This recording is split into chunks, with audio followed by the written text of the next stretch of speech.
Ka nisur rinumërimi dhe rivlerësimi i votave të hedhura nga zgjedhësit në 2323 kutit e votimit në zgjedhjet e 11 majit. Procesi do të përfshijë 1282 qendrat e votimit të qarkut Tiranë, 587 qendrat e qarkut Fier, 360 kutit e Durrësit dhe 94 kutit e qarkut Elbasan.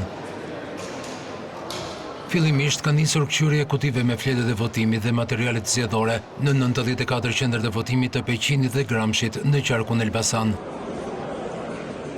Që në nisje të procesit të kqyrjes në një kuti votimi, u zbuluan 2 fletë, njëra vetëm me një vulë dhe e dyta pas një prej 2 vuleve që duhen vendosur në anën e pasme. Fletë që në procesin fillestar të numërimit ishin vlerësuar të vlefshme.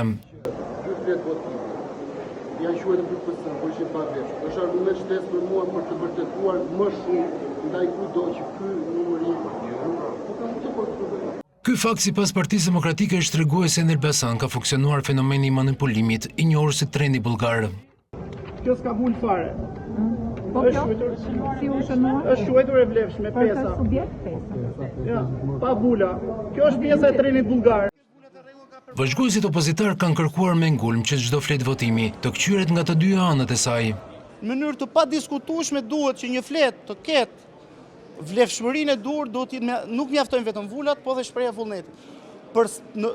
Gjetëm të 22-49, ku vulat ishin të rregullta, por në shprehjen e vullnetit votoheshin 2 subjekte njëkohësisht. Kjo sjell pa vlefshmërinë e fletës së votimit dhe të votës. Procesi do të mundësoj krahasimin e të dhënave të votave dhe materialeve zgjedhore, nga ku do të shihet nëse më 11 maj në këto qendra të qarkut Elbasan ka pasur më shumë vota se zgjedhës që kanë marrë pjesë në zgjedhje.